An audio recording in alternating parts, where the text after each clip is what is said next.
Hi, and welcome to the NBA Economy Show. This is Fritz. Just want to say hello to everyone who joined in today. Um, yes, as we are showing, the NBA trade season is open.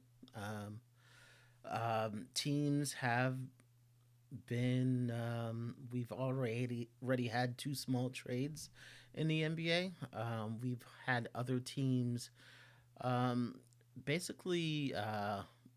Open up the bidding on certain players. So we've already seen teams such as the Bulls and Pelicans basically put a large amount of players on the trading block. So this trade season looks to be a lot more active than last season. Um, Before that, we're just gonna go over a few just small announcements. First out, would like to shout out Lee Escobedo. He actually was doing big things yesterday on the putback with Ian Begley. He was a co-host, and it was nice seeing his insights and a few trade ideas. And I was able to get a question in. So I would definitely go back and watch it if you haven't. Follow Lee on X if you haven't. Other news with the Knicks, we've seen Mitch post on IG about his return. We see he's working on the treadmill. So we see he is um, his return looks like it's going to be around mid January to even February. So around the trade deadline. That's not going to stop any trade from happening. You can trade an injured player, somebody who's not currently back. Um, we'll see if that actually happens. We see Landry Shamet is closer to an NBA return. We see that he has returned to Westchester and he has played at least one game. So I guess the arm is healed, and we're going to see him ramp it up to see if he can make an NBA return. He doesn't have a spot on the roster, so the Knicks would have to make a spot for him. They can easily cut Matt Ryan and then put him in that spot, the same salary slot. So it's definitely that looks the more likely.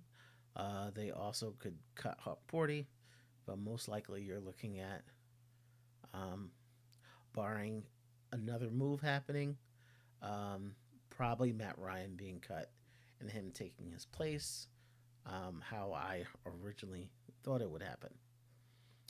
So he's close to return. Tom Thibodeau had his words on it, so they're definitely angling him to join uh, the Knicks NBA team. All right,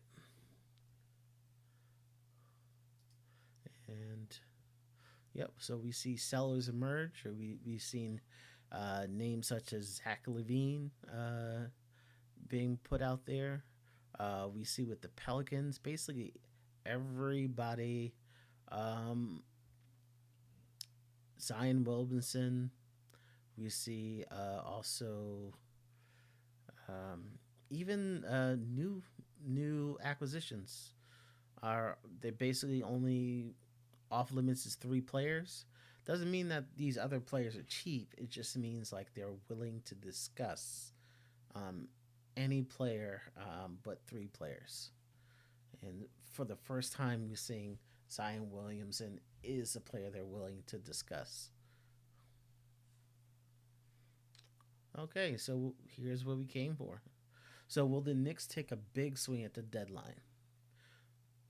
Personally, I don't think a big swing is likely. Is not the likely, but it is possible. Um, I think for a big trade to happen, there needs to be like a shift in outlook. So right now, our shift from the beginning of the year was Eastern Conference Finals or deeper. So this is supposed to be a contending team. So they thought they had a contending roster. Um, what I think is unless if something came to derail it, such as a big injury, I think there could be a change in that what they're looking at the deadline. So if for for some bad reason Brunson isn't on the table for the rest of the season, you wouldn't go into the rest of the year just thinking, oh, we're still contenders. No, you may want to make a long term move that'll help you better next year over the short term helping you this year. Um, so let's look at. I had a couple ideas of big swing trades. And what qualifies as a big swing trade is something that when you would see it on the news, it would be a blockbuster trade. So, not necessarily that all the players are necessary superstar players, um, but they would. I guess it would be considered a blockbuster trade. Oh, for I guess the big news I forgot to was the All Star game and the All Star game and the All Star format. Um, that was officially released yesterday. We did hear rumblings of it, but yesterday the NBA finally made it official. We saw comments from like players like KD and what he thought of it. People aren't really thrilled about it. I'm not really thrilled about it. Um, we'll first go over the rules and then I'll see what I don't like about it. Okay, so the new format for this All Star game, they haven't said this is permanent. They're going to try it out and see what people think about it. You know, they really want more engagement. So they're still going to have 24 selections.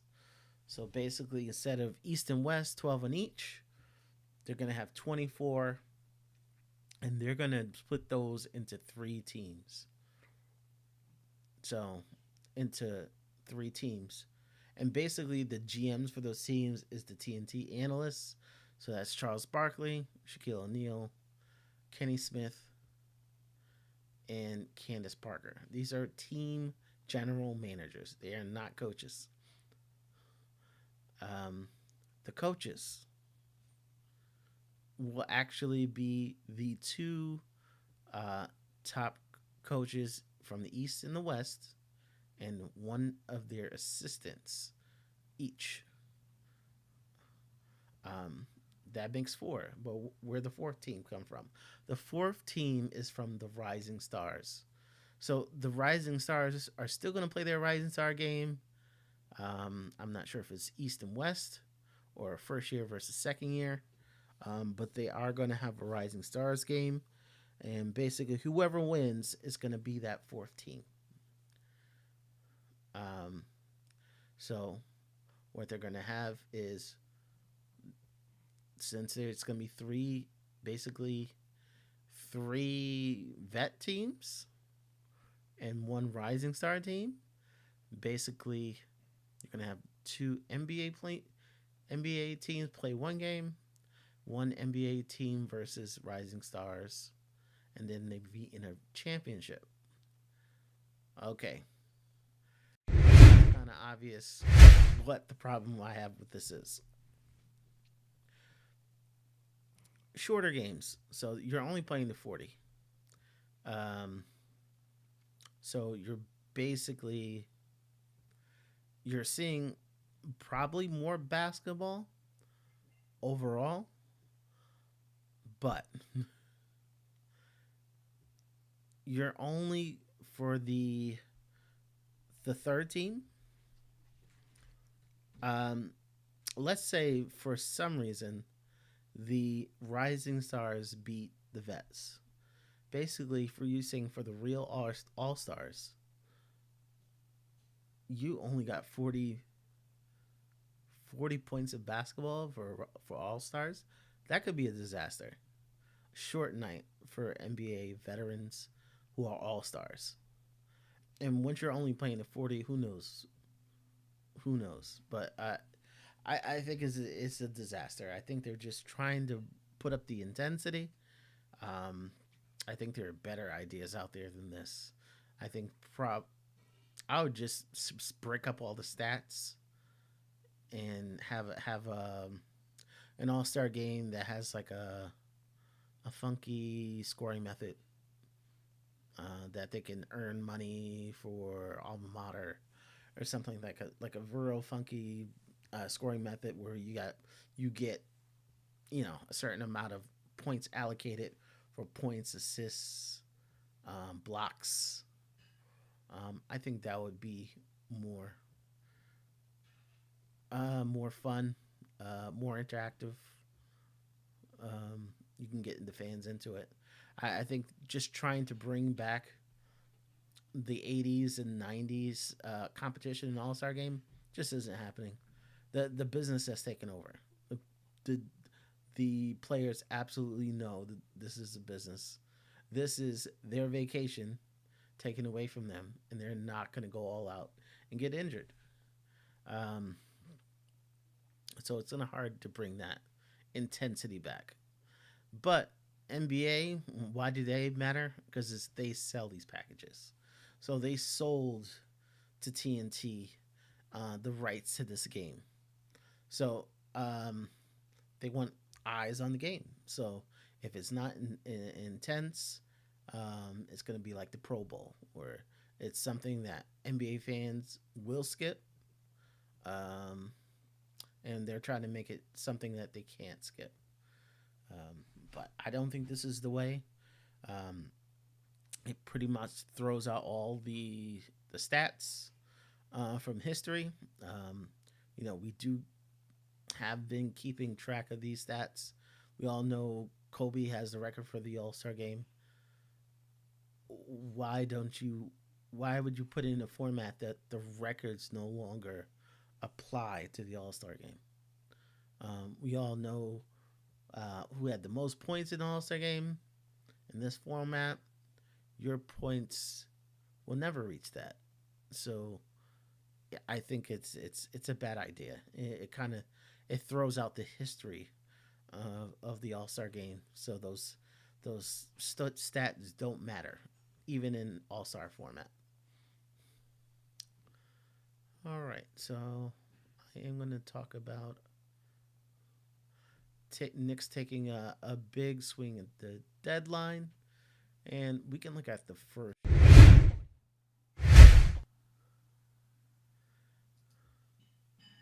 And I just called this one Knicks shooting the shot. So again, the Knicks would be trading a vital piece, and that vital piece would be Mitchell Robinson. And basically, you're giving up Mitchell Robinson for Jordan Clarkson. Mitchell Robinson would go to the Clippers. Um, Jordan Clarkson would go to the Knicks. PJ Tucker and a couple of picks would go to the Utah Jazz. Jordan Clarkson is on the Jazz, so why wouldn't the Knicks deal directly with the Jazz? Well, the Jazz have no need for Mitchell Robinson. They have a couple of bigs already. They so he does them no good. PJ Tucker is a better fit for the Jazz since PJ Tucker is an expiring deal. PJ Tucker also wouldn't mind a buyout. So that would work better for the Jazz than Mitchell Robinson. The Los Angeles Clippers want to desperately get rid of PJ Tucker, who they have no use for, and who has no intentions to play for them. So Mitchell Robinson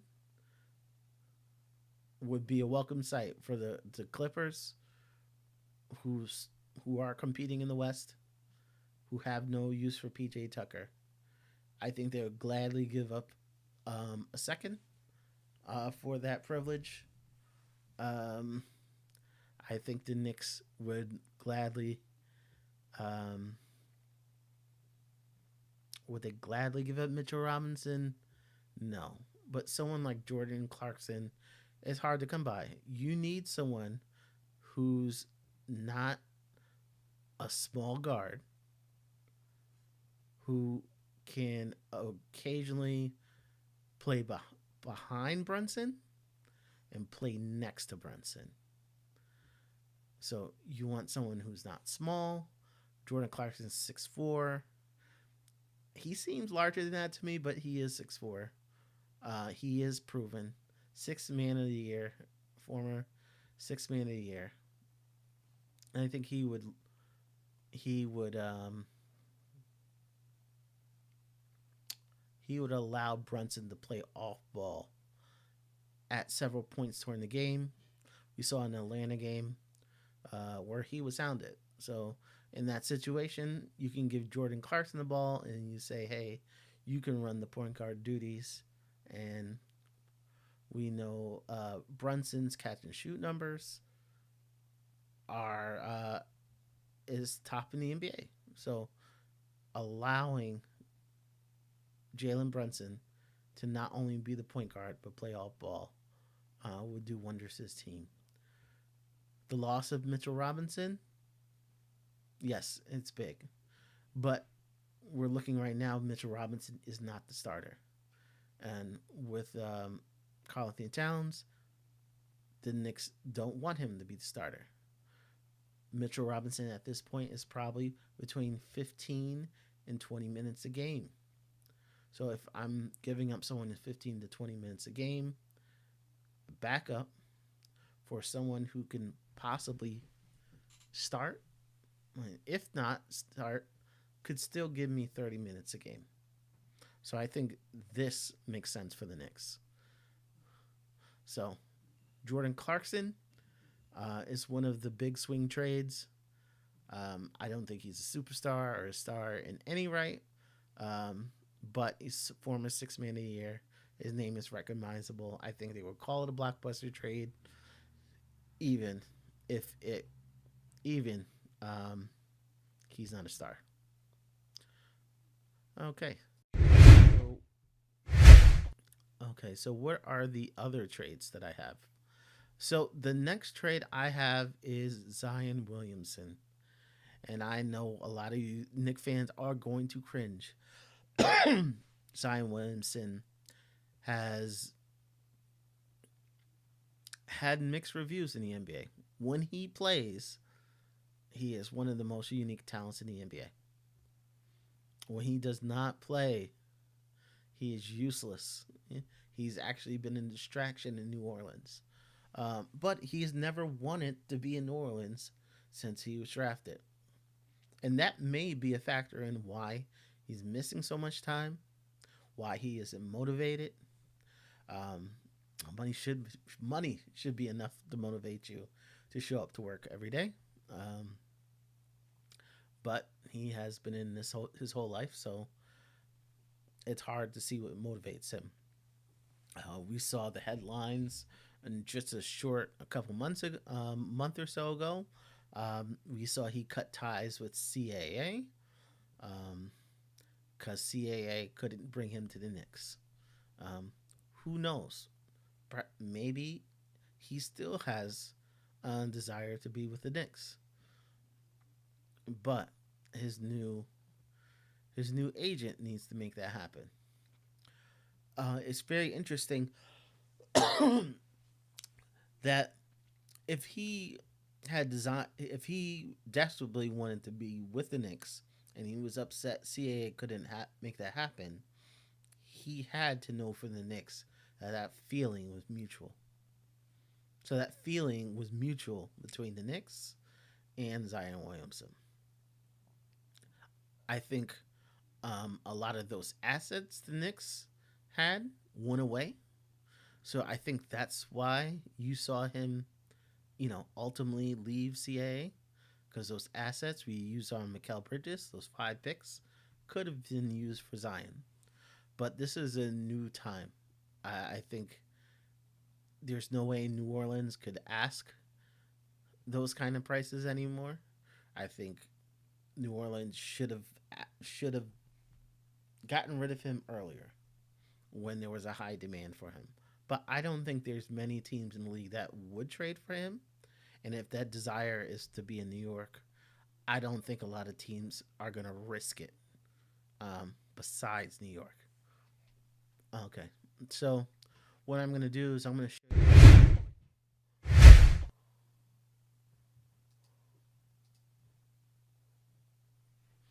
what that would kind of look like. And to be clear, the Knicks would have to shift their thinking. The Knicks would not be a a contending team. This trade would kind of put the Knicks in a small punt situation where you would trade for Zion Williamson. You kind of hope he kind of comes back this year, but you know you're not going to compete this year.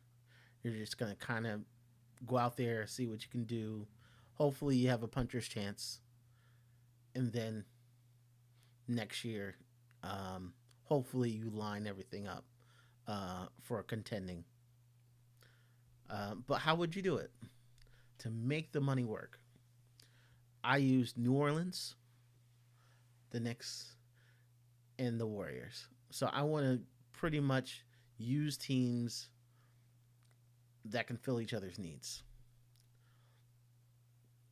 And the Knicks would lose Josh Hart, Mitchell Robinson, Precious Achua. And what did New Orleans get back? Well, basically, you get another big wing in Andrew Wiggins, Kevon Looney, who's an expiring contract. New Orleans is in a spot where they need to tank. They need to focus on the pick. This year's a wash. So basically, Looney is an expiring deal for them. Precious is an expiring deal for them. Basically, they're keeping Wiggins and they're getting a couple picks and a couple swaps and basically some cap space this summer. The Knicks are getting Zion Williamson, nothing else. For the Warriors, basically, they're getting rid of Wiggins.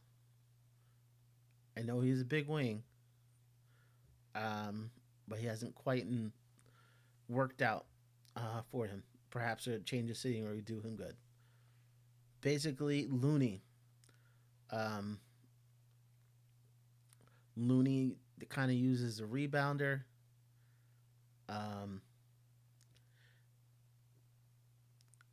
Rebounder defender. So basically, they're upgrading Mitchell Robinson over Kevon Looney. Mitchell Robinson does the same thing as Kevon Looney, but better. Josh Hart instead of Andrew Wiggins, Josh Hart. Josh Hart's Mr. Intangibles. I think he would look great in Golden State. I think he would fit very well. It would work for them. For the Knicks, Zion Williamson, what this would do, this would leave a massive hole at center in the meantime. So basically, you're with Sims and you're hopefully signing someone from the G League, someone who's cut from another team. So the Knicks wouldn't be left with a lot. But basically, you're punting on the season, and then you're hopefully regrouping next year. And you're hoping you can make another big run. But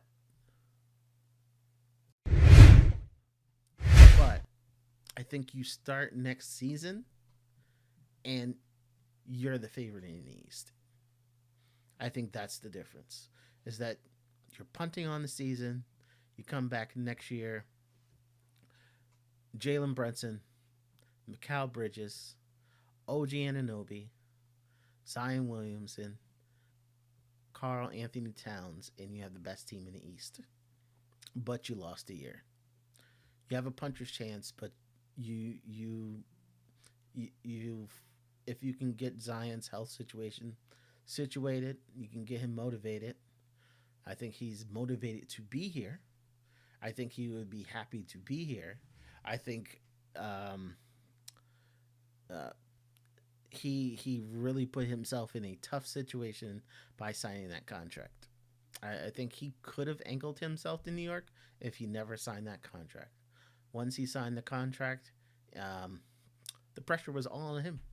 Because if you don't perform, they put in a situation where this year he can lose 60% of his salary. He can be cut and only get paid this year. So he's really hurt himself. Um, okay. I'm going to take this question from Miguel P. He says Nixon Fritz, another Knicks content creator, is floating the idea that the Knicks can trade Achua for Nick Richards, then send out Robinson in a three-team deal that returns DiFrancesco. Okay, so I'm going to tell you that that is impossible, and I'm going to tell you why. Um, DiFrancesco cannot be traded to Knicks this year. It's against the rules. So a trade with Devo can't happen this year. No matter if it's a three-team deal, it's against the rules. The only way Dante can be a Knick this year if he is cut, if he's like, if he's cut by Minnesota or wherever team he's traded to, picked up by a second team, and then cut a second time. That is the only way he can be picked up by the Knicks. Um, so Dante will not be a Knick this year. Dante uh, next year is doubtful, but yeah, can't happen this year. Um, turn my volume up. Okay. Okay. So as far as the idea of Achua for Nick Richards, I don't think that's attractive to Charlotte. Um, Charlotte wins picks. Charlotte's is not a playoff team. An expiring Achua does them nothing.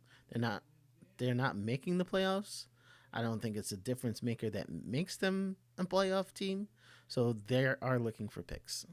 So Achua would just be salary. The picks are the big thing.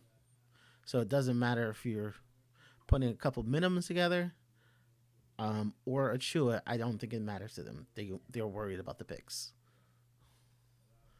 Um, so I will probably have um, Nick Richards scenario probably for my next broadcast. I just don't think it's a star trade, but I think that it is a possibility. Okay, I did have a third star scenario, and it is also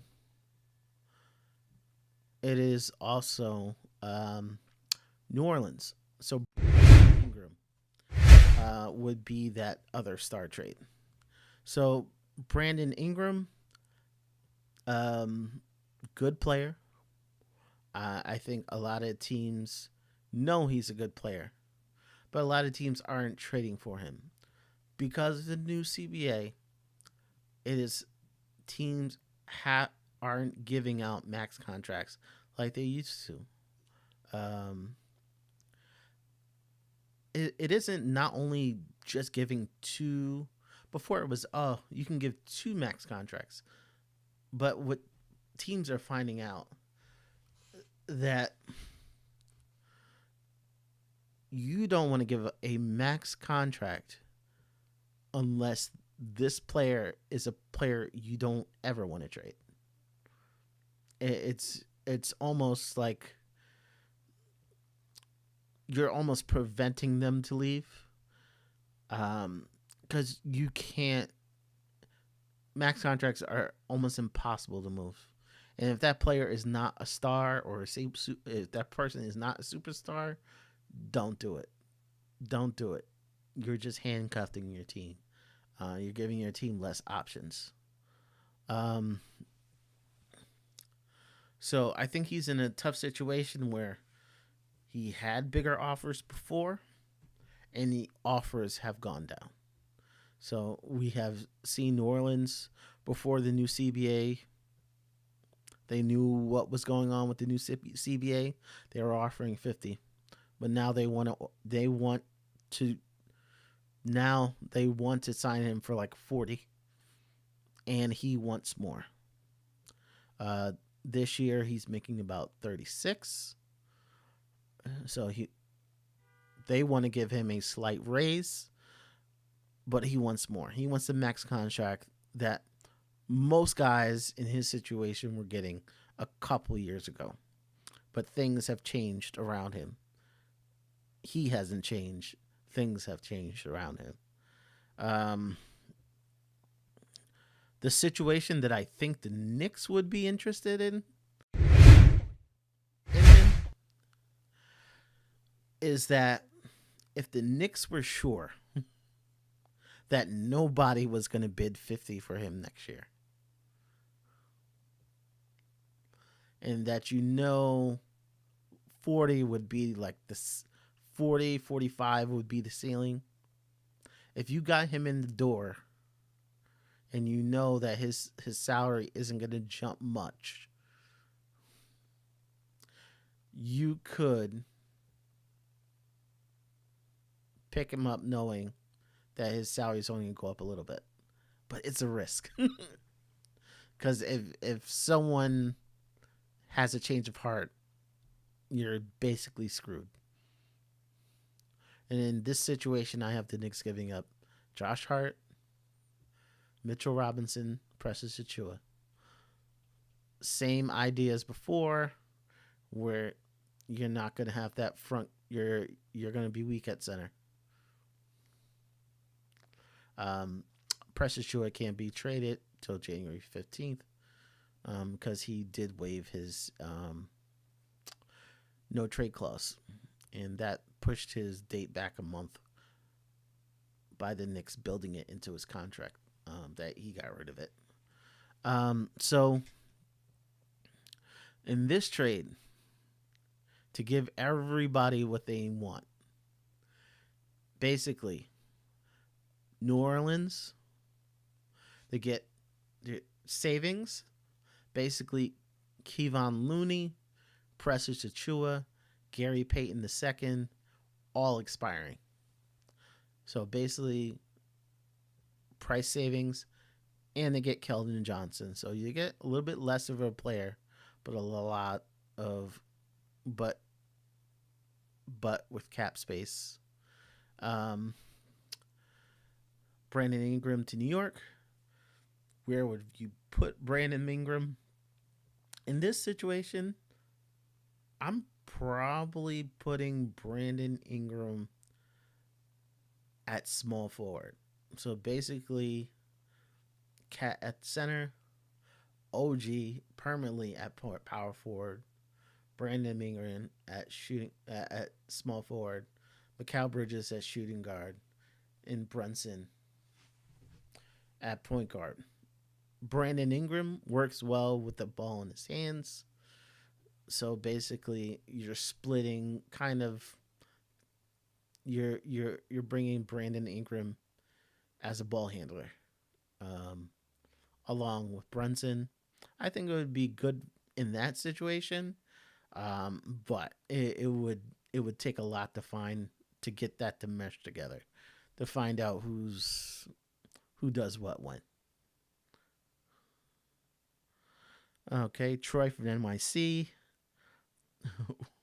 Why would the Knicks want Brandon Ingram? Drugs, yes. So, as I explained before, I don't think any of these are likely. What I'm saying about Brandon Ingram, if the Knicks had a change of heart and they wanted to go in a different direction. Um, and a very focused set of circumstances that if the Knicks were sure that no one was going to outbid them the next summer, it is something. Um, you have to look at in my reasoning on that. Um, Also saying not likely is that Leon Rose whole whole setup was I'm going to bring stars to New York. I don't think that ever stops. I know we have Cat, I know we have Brunson, but I don't think he'll ever stop looking for stars. Um, we want to be a destination for stars. I think if you can find someone on the cheap that you can flip later, um, I think if you can get someone at a reasonable price, I don't think it's out of out of the out of the equation. I still think Brandon Ingram is still kind of far fetched um, because it is a risk. Because if something changes next summer and someone gets bold and plops down 50 million a year, you're not going to outbid them. He would walk. Um, so basically, how would the bench look like? Basically, it wouldn't look good. Like as I explained with the last trade and this trade, basically you're punting on the year. You're punting on the year. You're hoping that next year you have a system in place where you are the best in the East, but you're punting on the year. I don't think the Knicks would do the last two trades unless something horribly went wrong this season, as if Brunson was out for the year or if Cat was out for the year. I don't think the Knicks would do anything like this because basically you're shifting your whole thought process. I think the Knicks will probably do something, not a big trade, but something impactful like the last 3 years. So where we sent out Cam Reddish in the first, and we got Josh Hart. So what we're gonna probably my next one we're gonna try to see what trades could we maybe set up a player and a couple of assets, and you'll get somebody who can have a big impact. Distress assets, so players who fallen out of favor, players who are just on the wrong squad. How can we get those type of guys? So will the Knicks take a big swing at the deadline? Most likely not. Um, Out of all the three trades I have here, the one I would say I wouldn't be opposed to um, would be Jordan Clarkson. So Mitchell Robinson for basically Jordan Clarkson. Um, the Knicks would need to find a center. I think the Knicks have some options at center. I know you talked about Nick Richards. That is a possibility. But I think Jordan Clarkson, something where he's on a team that has different goals than he does. And I think he can be used in a way that helps Jalen Brunson be off ball sometimes. I think that would be the one big trade I think that would work for the Knicks. If anyone has any trades in the comments, okay. Miguel P. What would our bench look like if we sacrifice Hart for Ingram and lose both Robinson and Shua? it would be weak. Like you would have to put Dottie out there, and you would have to put him as a rotation piece. So I don't. That's why I don't think it's likely. I just think if something really went wrong, it's just a possibility I would want to bring up. Do the kids have any value? Yes. I think Kolek has shown enough that some teams around the league um, would look to get him on the cheap. I don't think they're going to consider him a first round pick or anything. But I think in a trade, could we put a few of the kids together and get a decent player back? A decent rotation piece? Yes. Um, Perhaps I'm going to have a couple of those trades in the next couple of days when we talk about moderate trades. I want to thank everybody for joining, um, being active in the chat. I see we have 15 people on right now. Please subscribe. We're trying to grow the channel. We're trying to get 500 people by the end of the year. So please subscribe, share. If you have a certain topic you want to go over, put it in the chat or send me a message. So that's all I have for today. Hopefully I'll be on in the next couple of days and we'll talk about moderate trades. Things are a little bit more realistic. I hate bringing up stuff that aren't really realistic. But I think these are kind of the things that people wanted to know. Because Zion has mentioned the Knicks. Everybody wants to see how that would look like, what position it would put us in, and how likely. And I think we've kind of showed the negative effects it would show. There would be positive effects, but basically you're punting. Ingram, yes, he's a good player. Yes, the number looks right. But you have to think about re-signing. Basically, it puts us in a bad position this year. Again, we're punting. I think Clarkson is the only deal that we can actually still be contenders this year. SF Wisdom is I don't think JC is the piece we need. Yeah, there's more than one way to. There's more than one way to do this.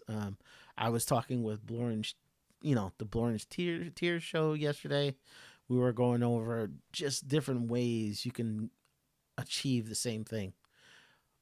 Players the Knicks can acquire who can allow Jalen Brunson to be off ball sometimes.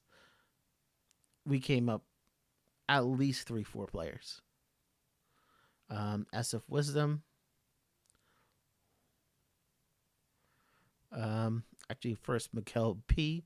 Do you think the Knicks would be better trading for a defensive power forward like the one Troy NYC mentioned? Let me see what Troy am. I'm not sure.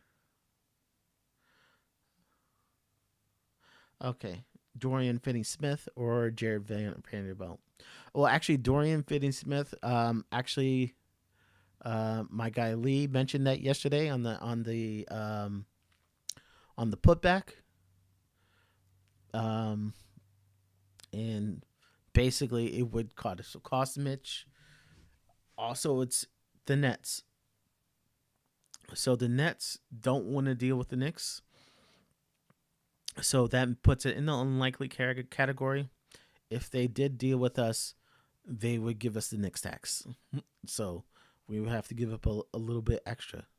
So when we kind of went over that deal, it kind of was Mitch in a couple seconds for Dorian Finney-Smith. Perhaps they don't really have a need for Mitch. Perhaps they can get a third team. So perhaps that's something that you can, perhaps someone like the Clippers being the third team can work, because Clippers do have the contract of PJ Tucker, who they would gladly give up for something functional and Mitch is something more than functional. So perhaps if the Nets ended up with um, PJ Tucker, basically a nothing plus maybe 3 seconds or 4 seconds, maybe that would work for them. SF Wisdom, I think Walker Kessler can help. I think Walker Kessler is ideal. It's just finding is getting the assets.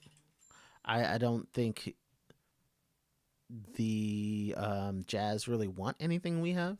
We don't have real first round picks. When I say real first round picks, we have a protected pick. They want two picks, and the one we have most likely will never convey, and that will turn into 2 seconds. So if the Knicks want Walker Kessler, they're going to need help. Walker Kessler has played better than he played last year, so the price has gone up. The price may be even more than they wanted over the summer.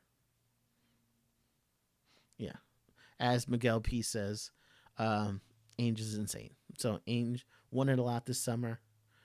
Kessler looks amazing this year. He may want more. May want more, or he may want access to a star using some of his young players. So I don't think Kessler is a realistic option anymore. I'd like to thank everybody for joining us again. Please like, subscribe, share. I'm trying to get the so please let me see my Fritz handles for X, NBA Economy Show for YouTube. If you want to donate, that also would be nice. Yeah, because the assets cost money, and we have things in the works that also cost money. So, all right. I'd like to thank everyone for joining us for NBA Economy Show. Please join me on the Nick of Time show post game after every game. I will be in the chat. I will be on Discord. Also join me on Orange Tears. I also often pop up on there. So thanks everybody for joining me, and you have a good day.